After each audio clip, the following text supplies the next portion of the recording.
En 2011, la revolución de la primavera árabe se propagó por Oriente Próximo. Desde Túnez a Egipto, Bahrein y Siria. Durante más de 50 años, un discreto erudito americano ha ayudado a los pueblos a derrocar a sus dictadores. Sus tácticas de resistencia no violenta se han utilizado en Serbia, Ucrania o Irán. Ser considerado una amenaza por un tirano es un motivo de orgullo. Significa que somos eficaces, que somos relevantes. Esta es una historia sobre el poder de la gente para cambiar el mundo y sobre el hombre que está detrás de todo ello. Las tácticas de Gene Sharp se están poniendo en práctica en las calles de Siria ahora mismo mientras hablamos. Me llamo Gene Sharp y este es mi trabajo.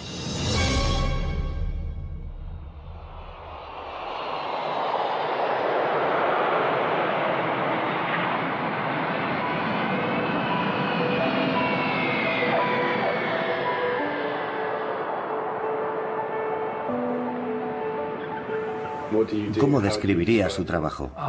Describir mi trabajo siempre ha sido un problema. Principalmente intento comprender la naturaleza y el potencial de las formas de lucha no violentas para socavar dictaduras. Esta es una técnica de combate. Es un sustituto de la guerra y de cualquier otro tipo de violencia.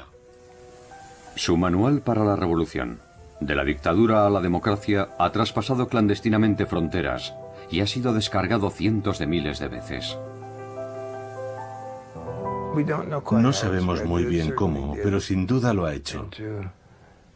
Ha sido traducido a unos 30 idiomas y ha sido divulgado en todos los continentes excepto la Antártida. Sus marcas distintivas pueden verse en revoluciones en todo el mundo.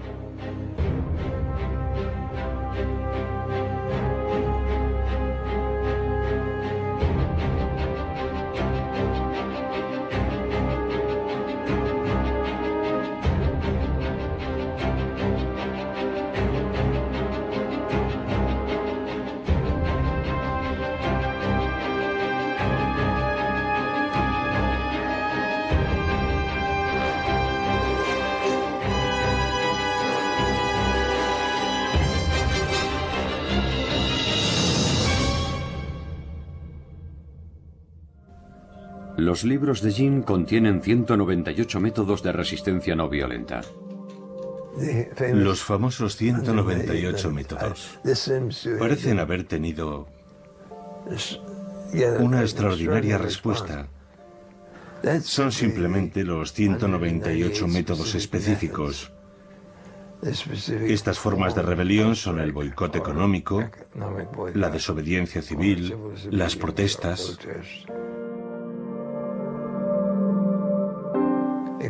Son la contrapartida a los diferentes tipos de armas y bombas militares, a la lucha militar.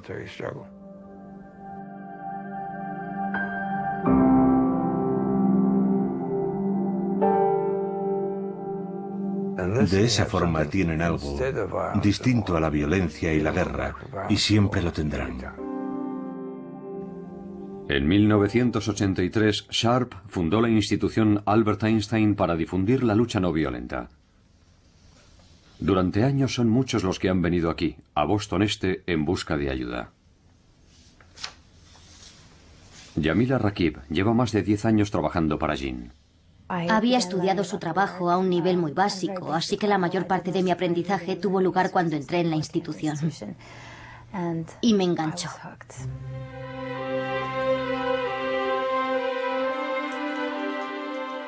Yo no fui educado para hacer esto. Yo tenía una formación religiosa que me llevó a querer transformar este mundo en un lugar mejor y en mejores condiciones que cuando lo encontré. Y cómo hacerlo fue siempre un problema.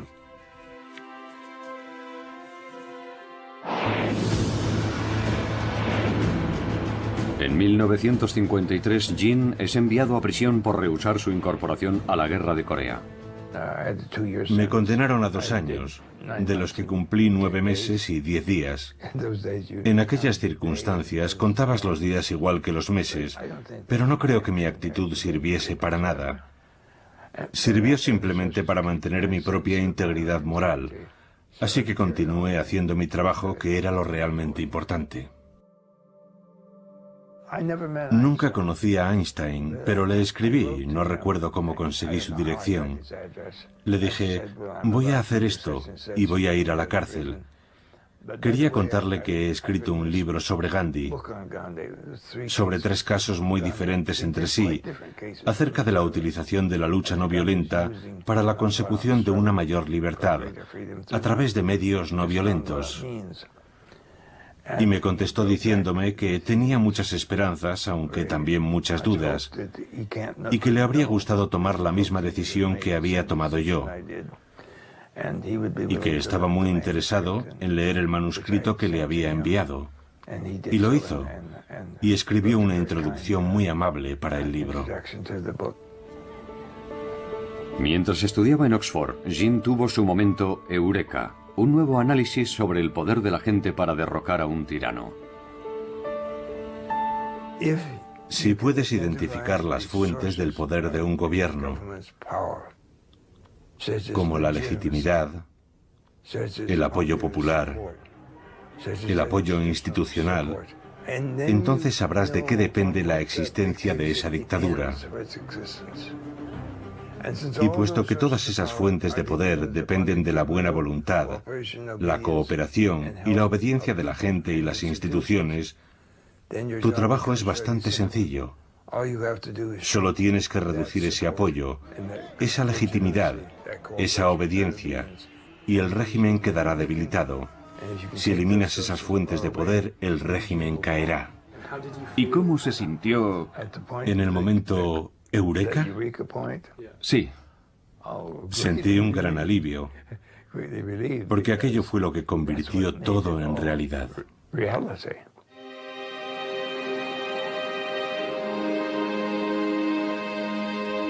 mientras enseñaba sus teorías en Harvard, Jean conoció al coronel Bob Helby, héroe de la guerra de Vietnam. Conocí a Gene Sharp en la Universidad de Harvard.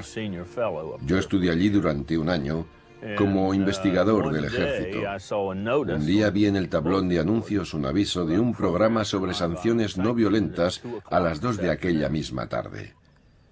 No tenía nada que hacer, así que fui a ver quiénes eran aquellos amantes de la paz y a confirmar mi noción preconcebida de que probablemente llevarían anillos en la nariz y en las orejas y de que su aspecto sería sucio.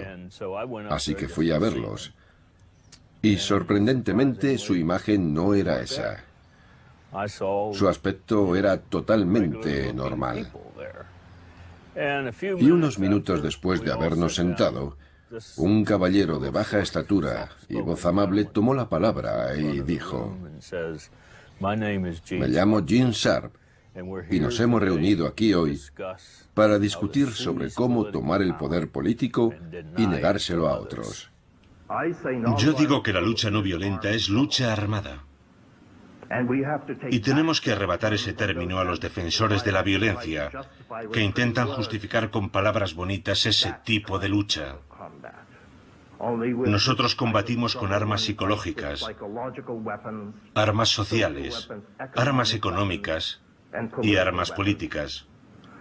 Un tipo de lucha más poderosa contra la opresión, la injusticia y la tiranía que la violencia. Aquello llamó mi atención.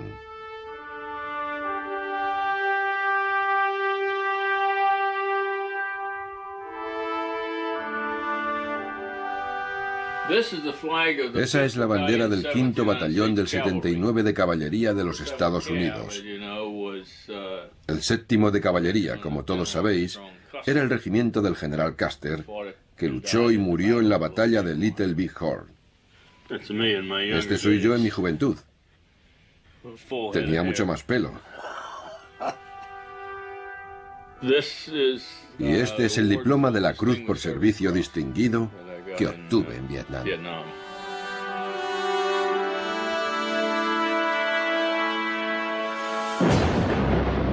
Bob fue condecorado en 1968 por su extraordinaria valentía durante una emboscada del Vietcong. Pero su experiencia cambiaría su punto de vista sobre la forma de resolver los conflictos. Vietnam influyó en mi punto de vista sobre la importancia de la lucha no violenta y particularmente sobre la importancia de mostrar las ideas de Gene Sharp al resto del mundo. Vietnam me convenció de que tiene que existir una alternativa distinta que no consista en matar a la gente. Como funcionario de defensa en Birmania, Bob había visto cómo la dictadura militar perseguía a la minoría Karen. Tras dejar el ejército, volvió para enseñar a los Karen las lecciones de Gene sobre la resistencia no violenta.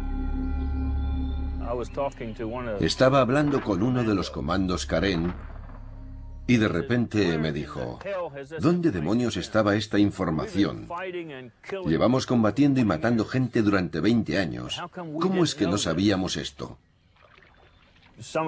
Otros birmanos se acercaron y me preguntaron si podríamos escribir algo que les orientara sobre cómo pasar de una dictadura a una democracia. Ese fue el origen, lo que dio lugar a la escritura del libro, Los birmanos. Yo no podía escribir sobre Birmania porque no conocía bien ese país. Y nunca se debe escribir sobre algo que no se conoce. Así que tuve que escribir de forma genérica. Si había un movimiento que quería acabar con una dictadura, ¿cómo podían hacerlo? Así que escribí aquellas teorías y se publicaron por entregas. Se publicaron en inglés y en birmano. Y pensé que ahí quedaría todo. Las manifestaciones en la plaza de Tiananmen en 1989 hicieron comprender a Gene la importancia de la planificación y la estrategia.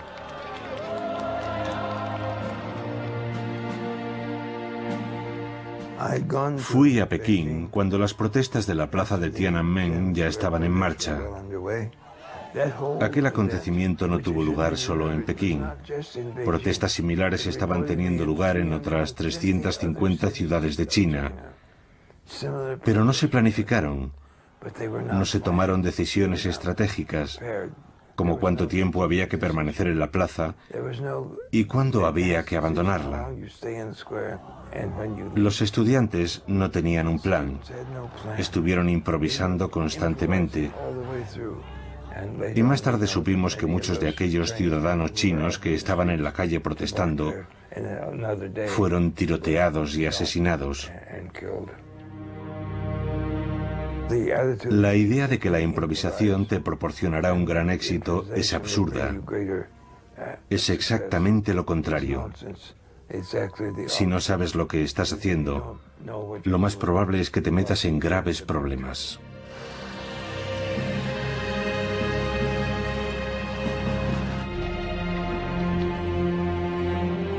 En Serbia, el gobierno de Slobodan Milosevic cometió durante años crímenes de lesa humanidad y ejerció una brutal represión interna. Aquello alimentó la creación de nuevos grupos democráticos que lucharon para eliminarlo. Fui a Budapest a petición del Instituto Nacional Republicano, que estaba prestando apoyo al movimiento de oposición serbio. Y una parte en particular de ese movimiento de oposición era Otpor, que en serbio significa resistencia. Como coronel retirado, tiene un enfoque muy militar. Su forma de hablar produjo una extraña impresión a aquel grupo de líderes estudiantiles. Hablamos durante un rato y dije: aquí falta algo. No hemos hablado sobre quién es el líder de esta organización. ¿Quién es el líder? Y uno de ellos me contestó: no tenemos líder. Y yo dije: un momento, chicos, yo no me he caído de un árbol mientras venía hacia aquí. Alguien tiene que estar dirigiendo una organización que ha movilizado a toda la sociedad serbia. Así que estuvimos alrededor de una hora tratando de engañarle acerca de algunas cuestiones. Y era porque no nos sentíamos muy cómodos dando detalles sobre nuestra organización a un extranjero. Y entonces me explicaron por qué no parecía haber un líder definido. Lo hacían para ocultárselo al gobierno. El gobierno no sabía quién estaba al mando. Más tarde supe que estaba hablando con el líder, Sergei Popovich. Bob empezó a enseñar las lecciones de Gene Sharp a los nuevos revolucionarios serbios. Cuando Bob Helby nos dio La política de la acción no violenta de Gene Sharp, me quedé maravillado y un poco avergonzado por no conocer un libro así, a pesar de que había una traducción al serbio de la dictadura a la democracia que tampoco había leído. Y ver escrito detalladamente en un libro cómo opera el poder, cómo funcionan sus pilares de apoyo y todas esas cosas que habíamos aprendido a base de golpes, fue realmente increíble.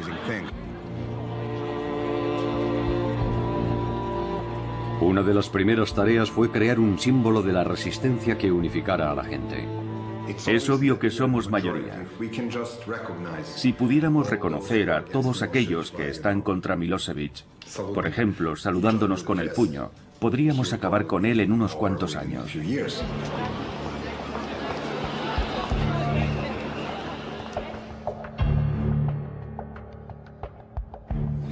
La atomización se produce cuando el régimen intenta hacer que cada individuo en la sociedad sea una unidad aislada.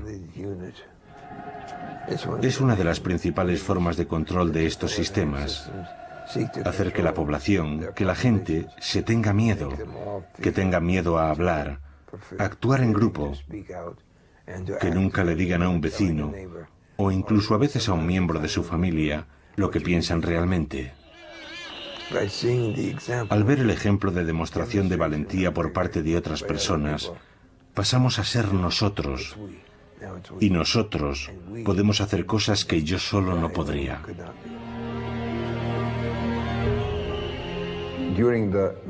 En el 96 y el 97 nos manifestábamos día tras día.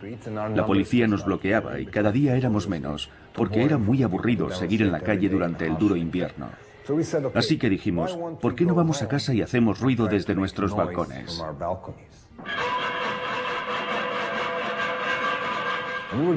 Lo hacíamos entre las 7:30 y las 8 de la tarde como respuesta al informativo de la televisión estatal. Nosotros no vemos vuestra basura, actuamos a nuestra manera. De las ollas y las sartenes pasamos a colocar carteles en todos los edificios, con cosas como ¿vais a procesar a los chavales por llevar camisetas de Otpor cuando no hay una sola ley que prohíba llevar lo que uno quiera escrito en una camiseta?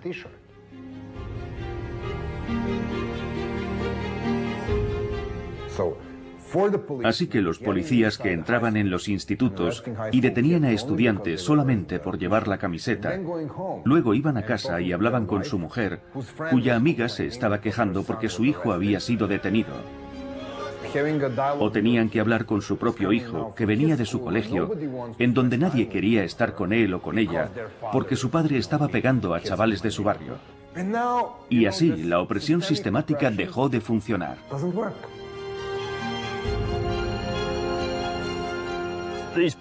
Estos pilares sostienen al gobierno, igual que mis dedos sostienen este libro. Y yo he desarrollado una estrategia para socavar estos pilares. La policía, las comunidades, las instituciones religiosas, los trabajadores, lo que sea, cada organización.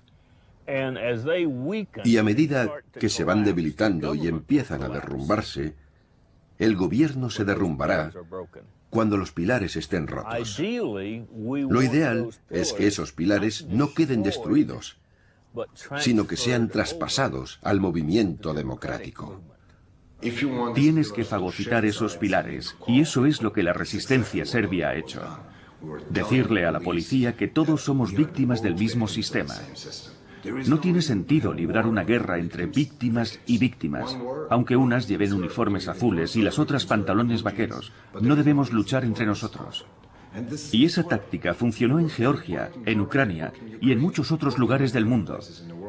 Eso es lo que hay que hacer, fagocitar esos pilares, no lanzar piedras a la policía.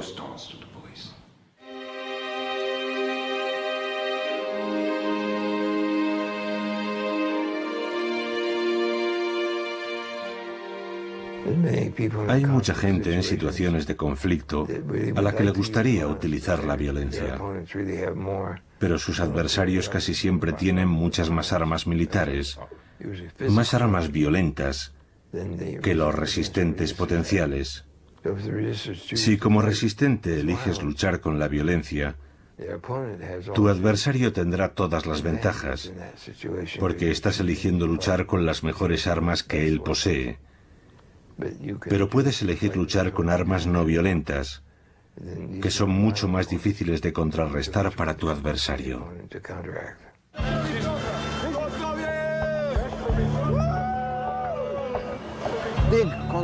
Las grandes concentraciones son muy difíciles de controlar.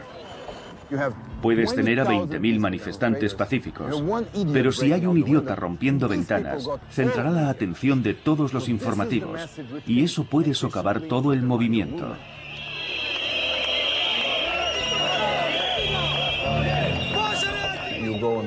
Si estás en una manifestación y existe el riesgo de que la gente sea detenida, ¿qué debes hacer? En vez de colocar a los tipos grandes delante, colocas a las chicas.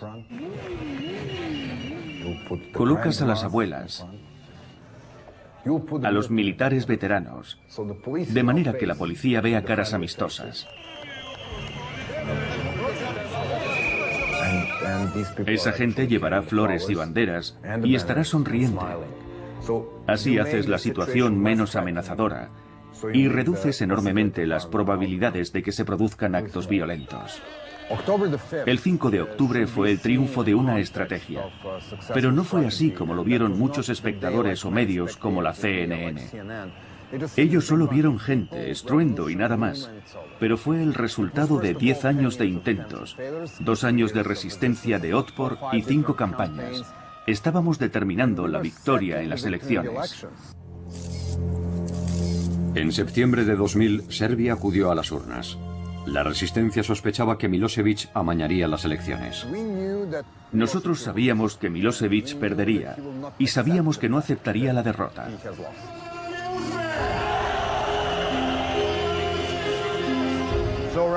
A eso de las 3 de la tarde había 300.000 personas gritando en la plaza y de una forma no violenta tomaron este edificio.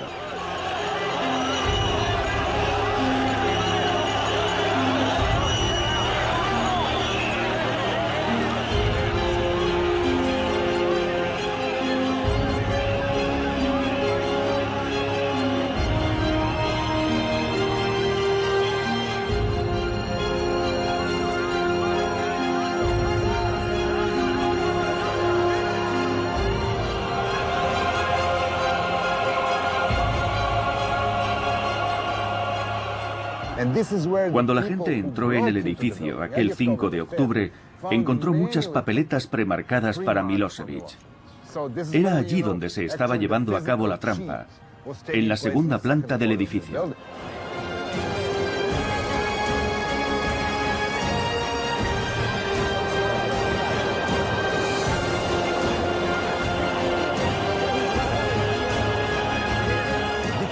Aquello fue el símbolo de la verdadera caída de Milosevic, de por qué perdió el poder aquel día. Perdió porque la policía le desobedeció, porque ordenó a los militares salir de los cuarteles y le desobedecieron. Así fue como perdió el poder. Lo que se ve en televisión, la toma física del edificio, es el símbolo de Milosevic perdiendo su autoridad aquel día.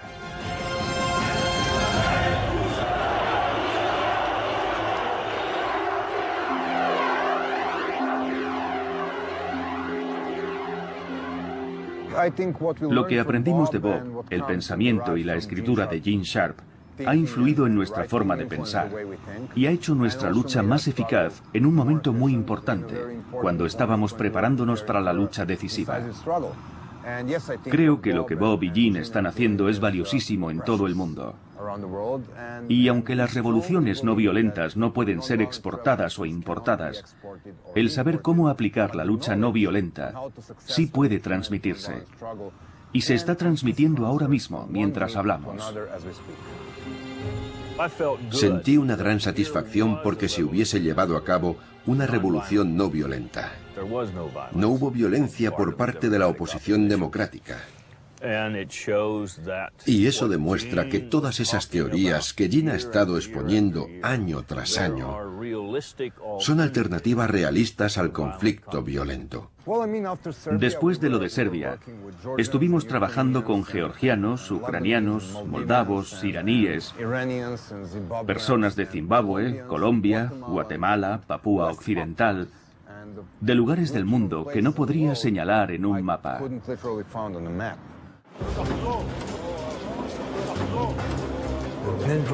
De Serbia, las noticias llegaron a Georgia, que estaba bajo un régimen muy represor, y luego a Ucrania, que también tenía problemas, también llegaron hasta allí, y luego a una serie de países situados en la franja sur de la antigua Unión Soviética.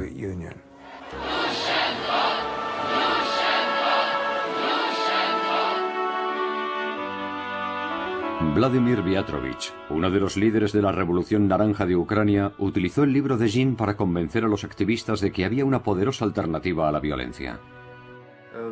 Entre los grupos de protesta había diferentes ideas, y entre ellos gente que estaba dispuesta a utilizar la alternativa violenta. El libro de Gene Sharp, De la dictadura a la democracia, enseña que se puede y se debe luchar contra los dictadores con medios no violentos. Esa idea fue muy importante y ayudó mucho. Fue una gran inspiración para la creación de la Revolución Naranja.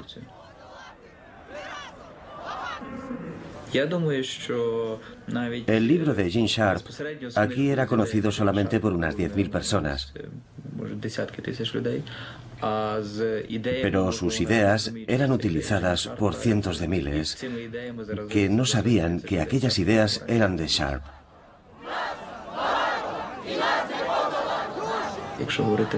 Aunque la gente no sepa quién es Gene Sharp, sí conocen sus ideas, lo que hace de él una persona muy influyente en el mundo.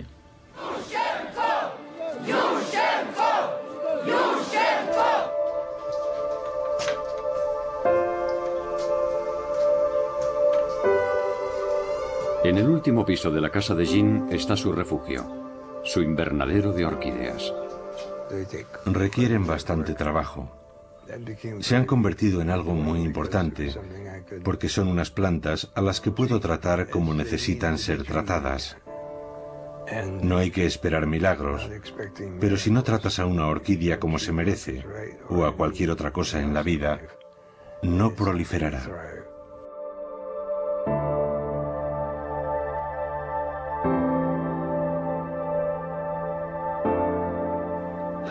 ¿Cómo se siente al ver propagarse su trabajo? Su propagación ha sido notable. Siempre pienso, sigo asombrado. Sigo asombrado. Ver una obra que yo consideraba básicamente una introducción, creo que tiene entre 70 y 80 páginas, despegar así ha sido la confirmación de que el análisis era bastante preciso.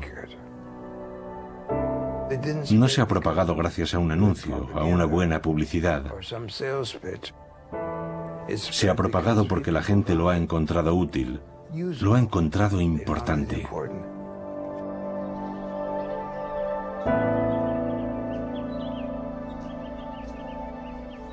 Los libros, la literatura, están ahí. En Internet, en las casas de la gente, en los discos duros, a un nivel global que no puede detenerse, que ya nada podrá detener.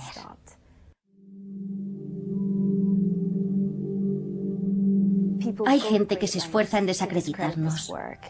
En una ocasión, el presidente Chávez se refirió a nosotros como una pandilla de gringos y dijo que la institución Albert Einstein no entendía Venezuela.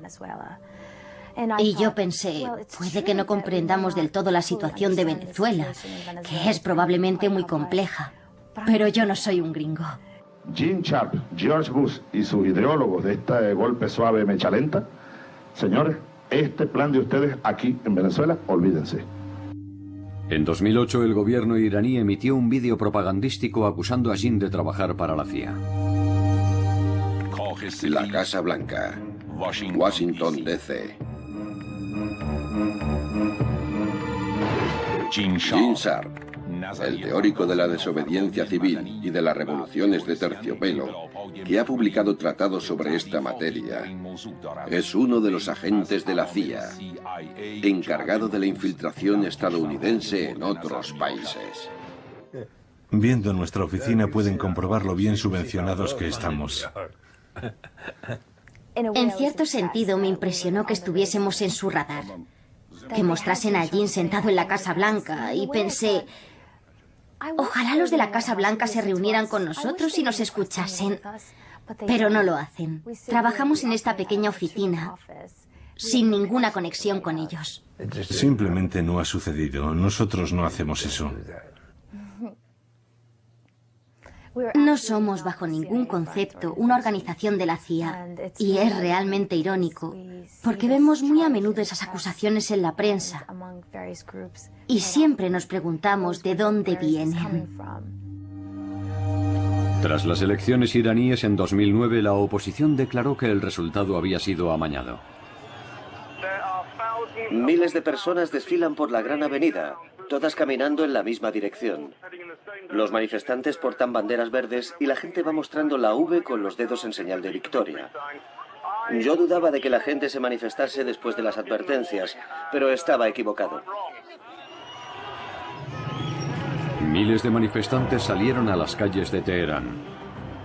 La respuesta del gobierno fue brutal y una joven estudiante iraní, Neda Aga Soltan, fue alcanzada por un francotirador del gobierno.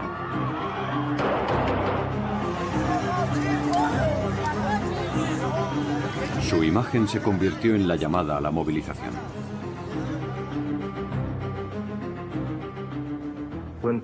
Cuando la gente es golpeada y masacrada, ello genera un proceso que yo llamo jiu-jitsu político, en el que la fuerza del adversario se utiliza para socavarlo, para hacer que caiga, aislándole de la gente que le prestaba apoyo y movilizando a otra gente que pasa a formar parte de la resistencia activa. Es un efecto de contragolpe.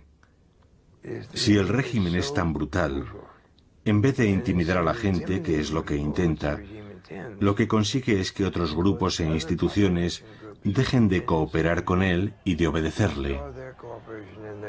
Y esa disminución de poder y de control hace que más y más gente se una a la resistencia.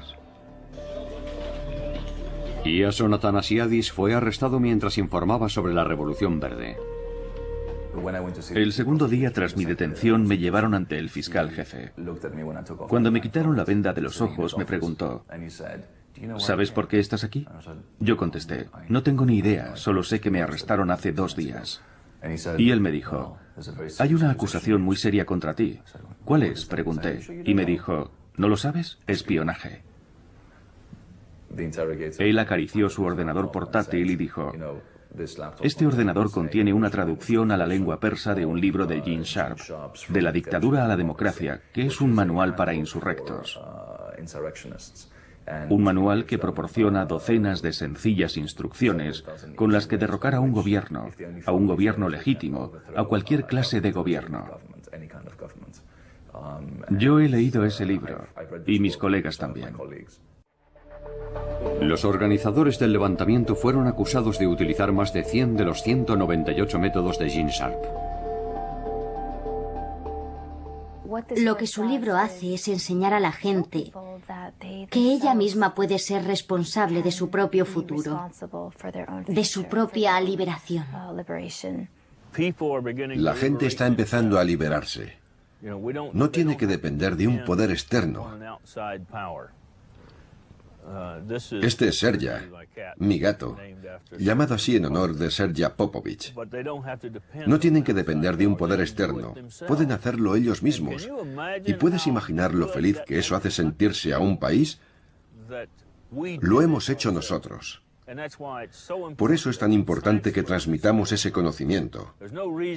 Los Estados Unidos no tienen por qué ocupar ningún país. No hacemos ningún bien con eso, ni nosotros ni la Unión Soviética. Dejemos a la gente en paz y démosle el poder para cambiar un gobierno si lo quieren cambiar. Ser considerado una amenaza por un tirano es un motivo de orgullo. Significa que somos eficaces, que somos relevantes. Significa que el trabajo que hacemos en esta pequeña oficina amenaza a esos regímenes. Y creo que eso está muy bien. Sí.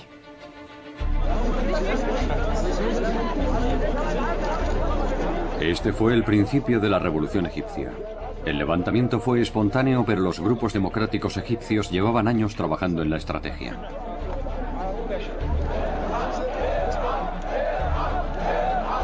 El grupo egipcio que falla visitó por primera vez a Jin en Boston en 2006.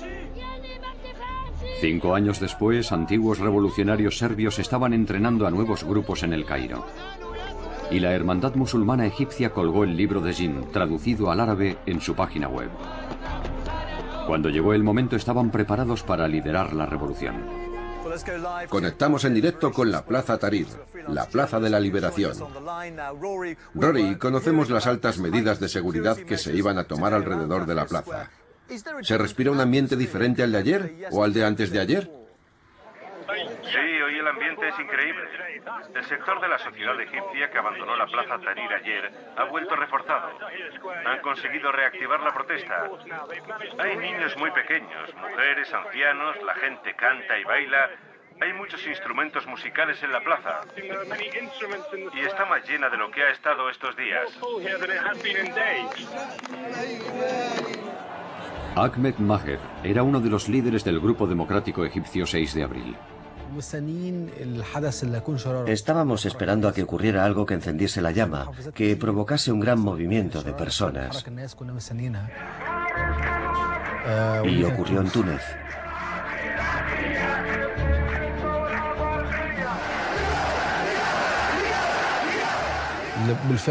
Siempre ha habido rivalidad entre Egipto y Túnez en el fútbol. Así que nos preguntamos, ¿y si nosotros hubiéramos empezado todo esto antes que Túnez?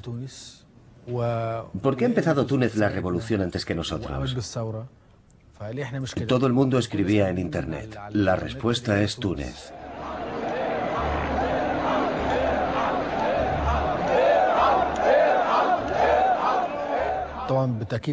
Por supuesto que los libros de Gene Sharp tuvieron un gran impacto en nuestro movimiento.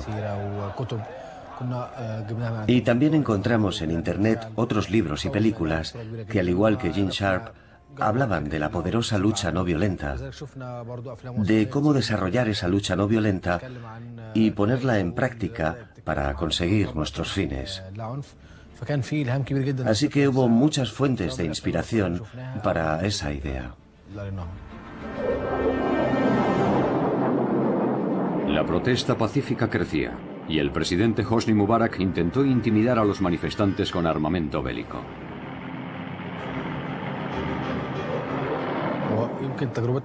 Nuestra situación era distinta a la de la resistencia serbia, que antes de su revolución se había ganado a la policía y al ejército. Nuestro caso era muy diferente. Estábamos librando una gran batalla contra la policía, mientras que el ejército se mantuvo al margen durante todo el tiempo. Así que nuestra experiencia fue muy diferente a la serbia. Incluso después de violentos choques con la policía, los líderes revolucionarios restablecieron la disciplina no violenta. Los manifestantes se enfrentaron a ataques brutales de la policía, pero se mantuvieron en su sitio.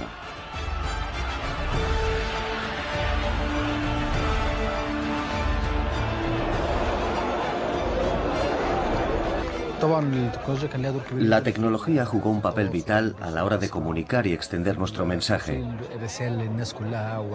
Jugó un papel fundamental en nuestra estructura interna.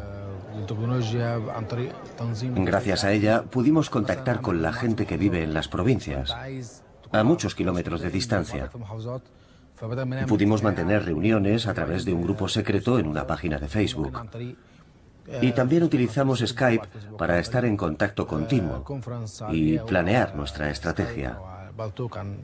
Todos estos avances tecnológicos ayudaron mucho a la divulgación de nuestras ideas.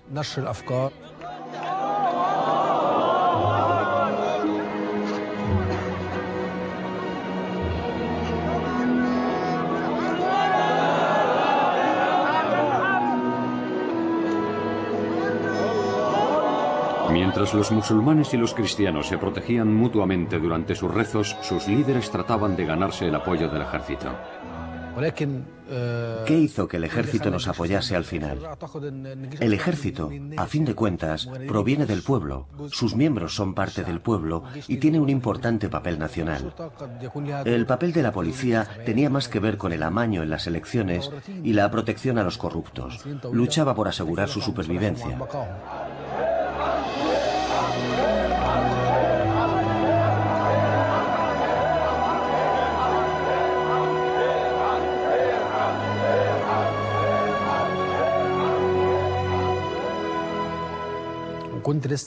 Mientras regresaba a la Plaza Tahrir, pasé por delante de una cafetería que tenía la televisión encendida con el volumen muy alto y estaban transmitiendo el discurso en directo.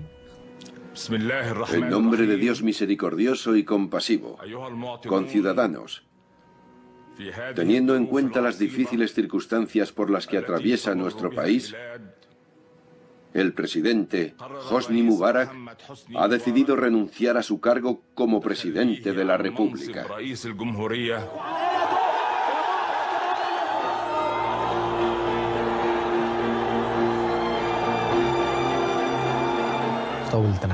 Me volví loco de alegría cuando escuché el discurso. Me senté y me puse a llorar. Por fin, el sueño que hemos tenido durante años, por el que tanto hemos luchado, se ha hecho realidad. Me fui corriendo a la plaza, gritando. Toda la gente estaba llorando, bailando, cantando. Fue un momento histórico. Yo no me lo creía. Pensaba, ¿es esto posible?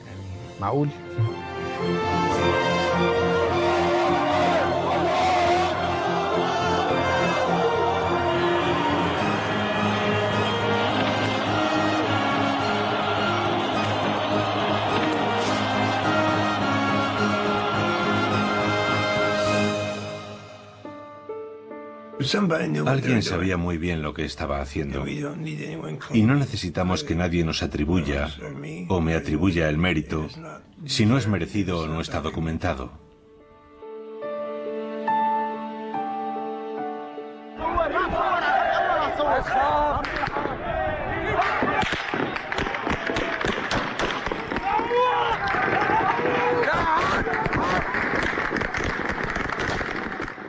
Masacre en Yuma, 15 asesinados hasta ahora.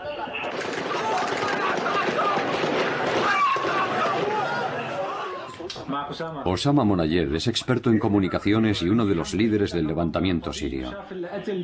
Esto es un vídeo de un chico al que disparan. Un niño grita, "Mi hermano, mi hermano". Osama coordina una red de cámaras secretas por todo el país. Es una cámara de alta definición conectada a un módem vía satélite que obtiene imágenes en directo y que transmite por Internet. Hoy hemos conseguido enviar estas imágenes a Al Jazeera. Las tácticas y teorías de Gene Sharp se están poniendo en práctica en las calles de Siria ahora mismo mientras hablamos. Lo que hicimos fue promover esas tácticas y explicárselas a la gente en nuestras páginas de Facebook y también en YouTube. Así es como se aplican, poniendo flores en los puntos donde han caído los héroes, mostrando ilustraciones de la campaña de grafitis durante las manifestaciones. También limpiando las calles y dejándolas más bonitas para demostrar que podemos hacer las cosas mejor que el régimen en lo que se refiere a servicios. De la dictadura a la democracia te da la inspiración, la seguridad de que esto puede conseguirse, de que puede suceder realmente. En el verano de 2011, tras un ataque brutal del ejército sirio, Osama viajó a Boston para reunirse con Gene. ¿Cuándo estuviste aquí por última vez? No recuerdo exactamente. ¿Fue en 2007 o en 2006? Sí, hace años. Cuando solo había unas cuantas personas que creían en un escenario de resistencia no violenta en Siria. cuando solo unos pocos creían que esto podía suceder realmente en un país como Siria. Muy bien. Todo listo.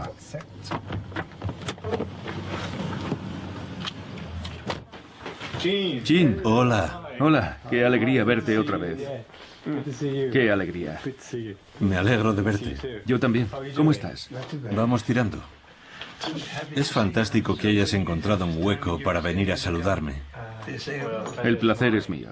Y te puedo asegurar que hay muchas cosas de las que hablar. Este es un nuevo territorio para nosotros. Sí, sí. Nunca hemos estado allí en persona y los casos que hemos estudiado no coinciden exactamente.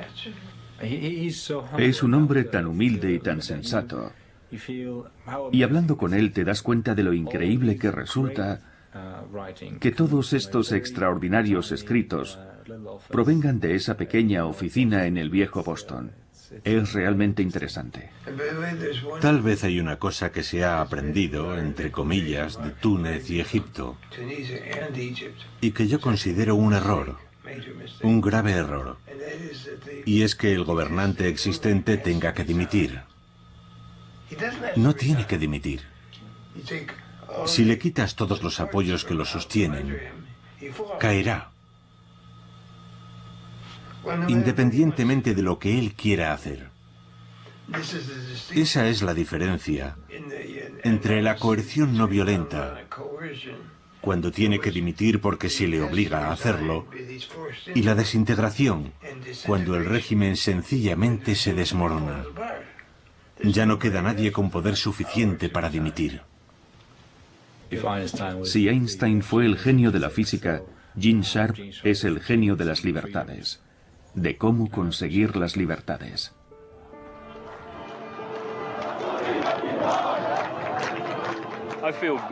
Me siento satisfecho al saber que estamos propagando el mensaje. Y si los pueblos siguen el consejo de Gene en cuanto a librar una lucha no violenta, tarde o temprano ganarán.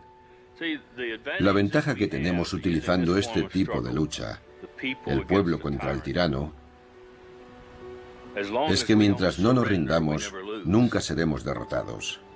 Y esa es la clave. Mientras no te rindas, no estás derrotado. Yo creo que con el paso del tiempo, Gene Sharp será un nombre emblemático. Creo que sus libros estarán en todas las bibliotecas del mundo y serán traducidos a la mayoría de los idiomas. ¿Podrá esta institución sobrevivir hasta entonces? Sin duda. Esperamos que sí.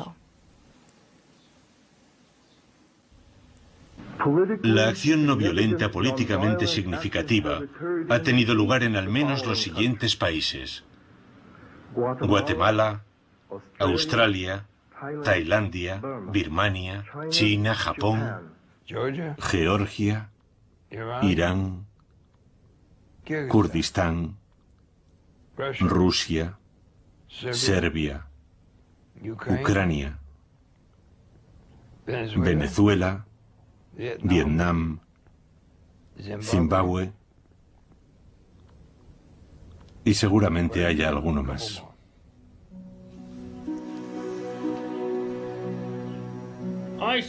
Pienso que se está desarrollando entre ellos una relación padre-hija. Pueden sentarse, hablar, están en la misma onda. Ella lo protege y creo que lo quiere como una hija quiere a un padre. Gene Sharp es, por supuesto, mi mentor personal, pero creo que ha representado ese papel para multitud de seres humanos. Es una persona que ha dedicado su vida a proporcionar los medios para que la gente oprimida pueda alcanzar la libertad de forma autosuficiente. Y eso es algo que ha cambiado el mundo y continuará haciéndolo de forma extraordinaria. Es algo muy personal. Es simplemente amor.